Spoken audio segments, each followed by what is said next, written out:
It was early last month that I started thinking about modernizing the bike.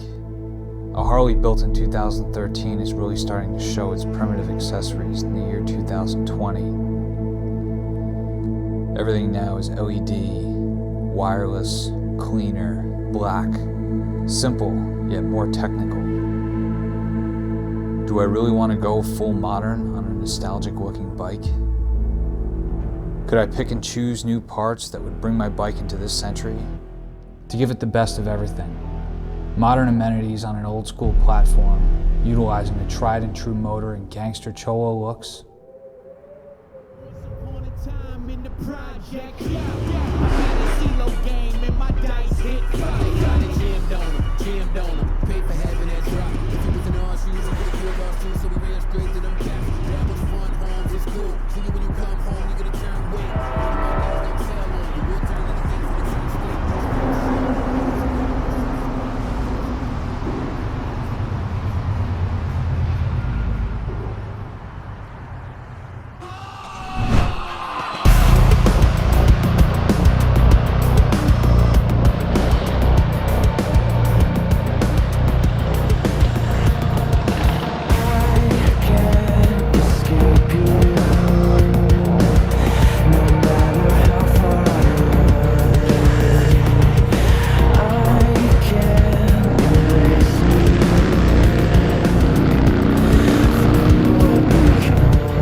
What's up guys, thanks for tuning in. Today was a beautiful October day. We went riding this morning, filming for the intro of this video.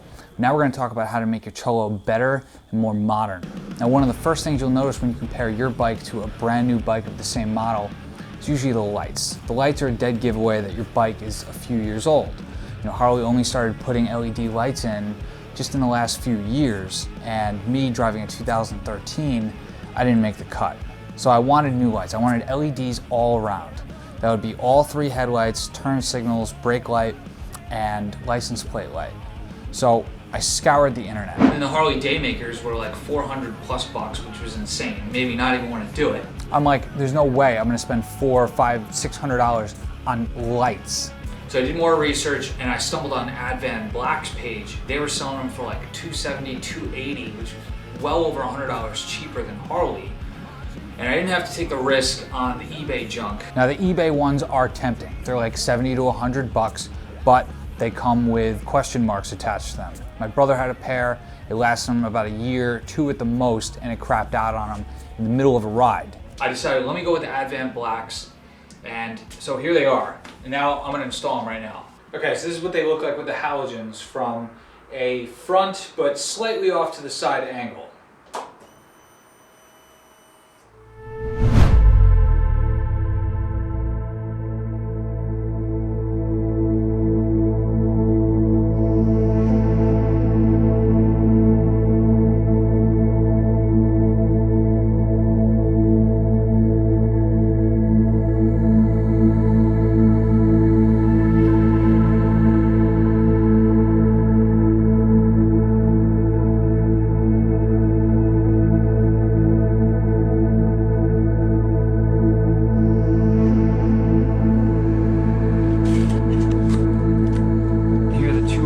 Lights.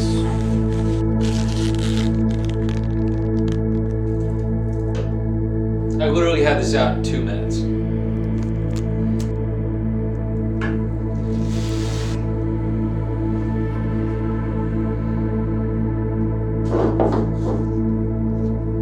So changing all three, I mean, literally took me like 15 minutes. It was one of the easiest mods I've ever done.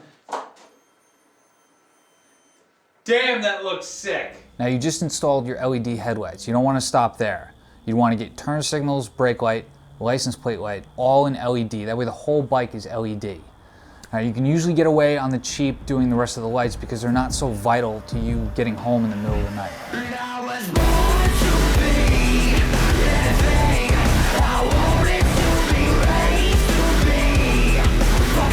Now with LEDs, you don't get that fade in, fade out effect that you would with halogens. You really don't even notice it with halogens until you put LEDs on, only to realize that solid state is instant on, instant off. So doing lights is definitely one of the biggest things you can do to your bike to make it look more modern. All right, I've been waiting for this day for a while. Another big improvement I did to the bike was the Speedometer Tachometer. I got it from Utah Harley. You guys have probably seen it before when you did research for parts online. It came in a few days later. It took about 15-20 minutes to install, and it was absolutely awesome. This is the day that we're installing the Speedometer Tachometer. Pretty excited because this cost a few bucks, and I've always wanted it basically since I got the bike. So I can't wait. It should be really simple. Just a few minutes and bam, should be done. Shit. Should have looked at the mileage. This rubber seal is kind of a pain.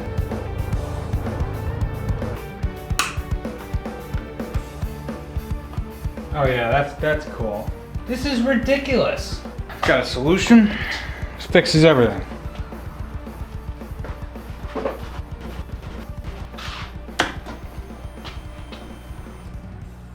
And magically, it kept my odometer.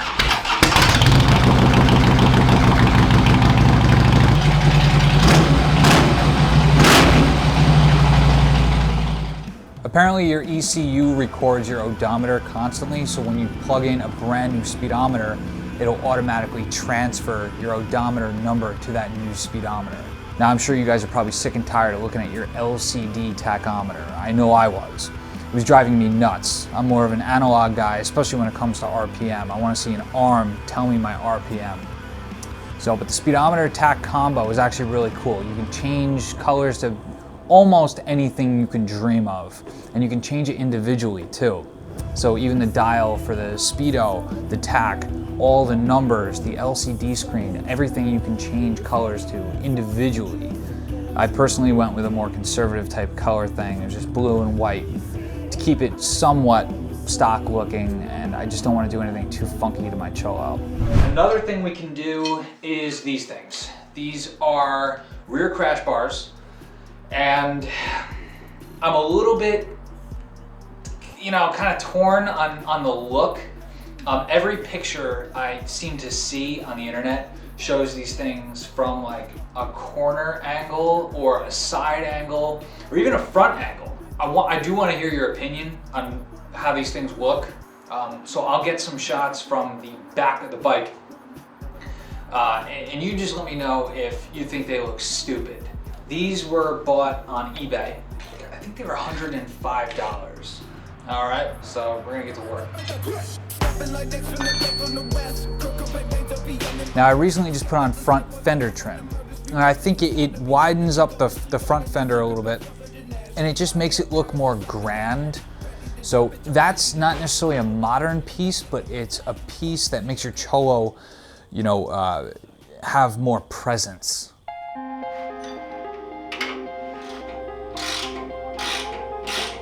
Put in a screw that's going to go right behind this front fender trim, and that's going to hold this front very securely in place so that there's no chance that it gets bouncy and accidentally touches a fast moving tire.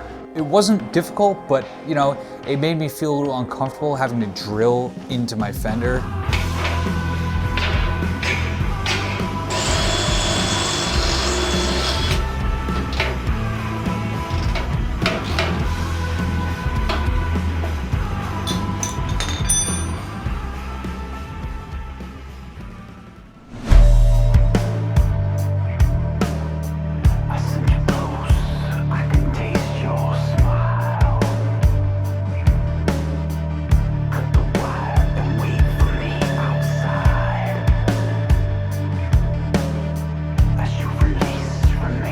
So I've been doing a lot of black accents on the bike lately. We'll start with the black cable holders that go on the handlebars. Now these are nice because they offer a good contrast on the chrome handlebars, and they also clean up the front end very nicely too.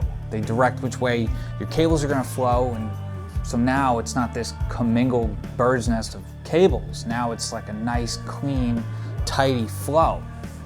So while I was doing that, I noticed that from a side profile, how much real estate the frame neck takes up and how much of a disaster mine was.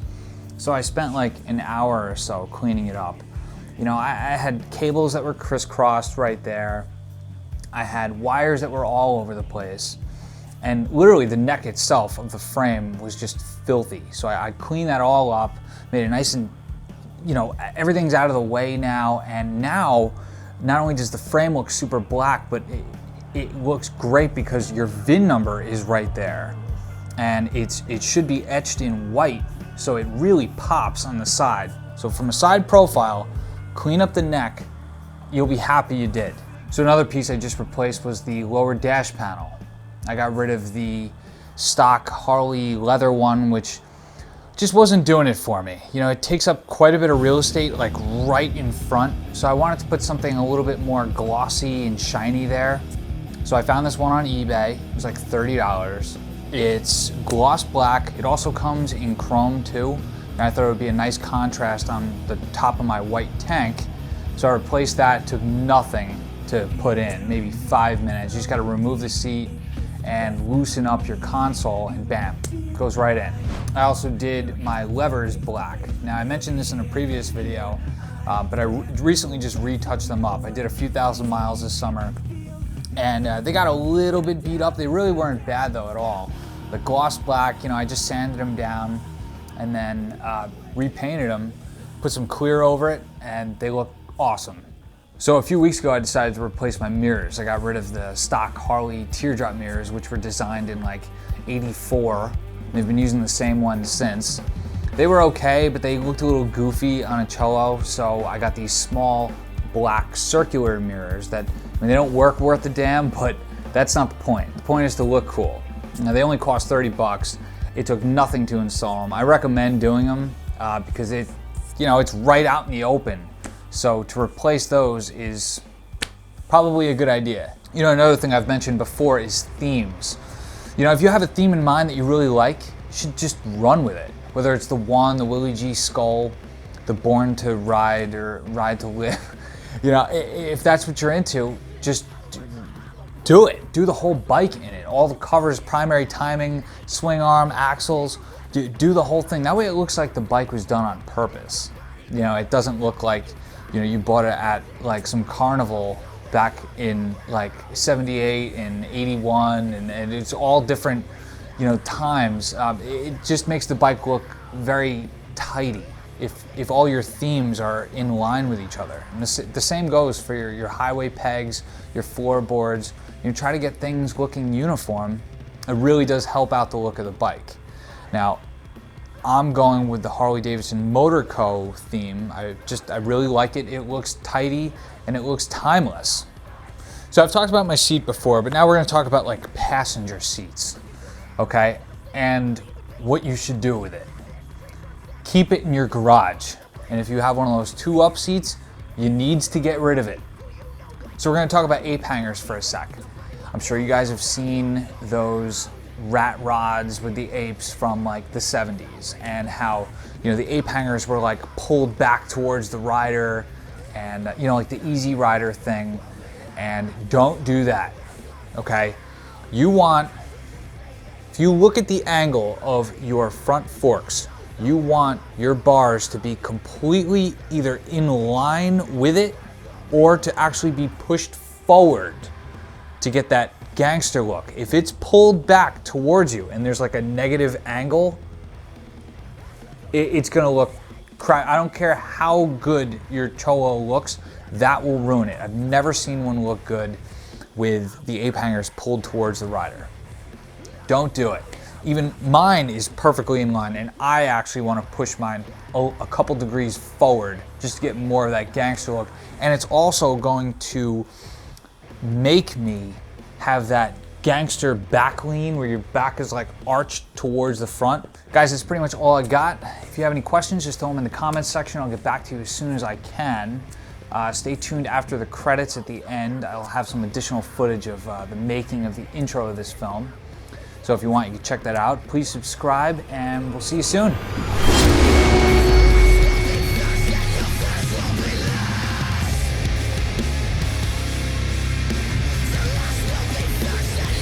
All right, so we're at our first shoot. This is for the B-roll and the intro. I got Baranski and Petrol helping me out. I'm gonna be flying the drone and working the cameras. Baranski's gonna be driving the bike, and he's gonna be rounding this turn over here. Quite a bit of fog today, so I'm a little bit worried about that. We're trying to get some golden hour shots right now. Should be good, should be good. It's a little chilly, but it's to be expected in October. All right, so we're getting some okay shots. This fog is really just killing us, but we're doing what we can. Here's all the camera gear.